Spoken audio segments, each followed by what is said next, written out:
And one of the stories you told was about Bill Gatton. And I have heard you tell people before that Bill Gatton was the greatest entrepreneur that you have known. Can you share the story of how you met him? Yeah, Bill, I mean, I think about it all the time obviously you got to go by Gatton Park to get in Robert Arena, right? Right.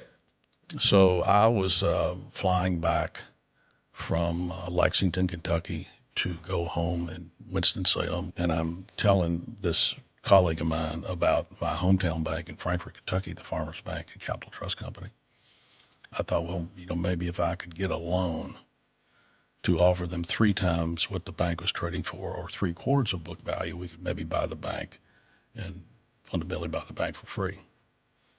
And Bill Gatton was sitting in front of me and he leaned back and I didn't know him at all.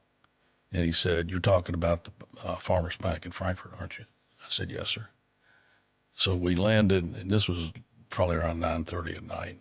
We landed in Tri-Cities, went to his kitchen, stayed up all night talking about how we could do this. I just want you, I want to paint this picture. I want you to think about this. Think about being on a plane, having a business conversation, and the man in front of you turns around and tells you the bank that you're in. And so you meet Gatton for the first time on a plane.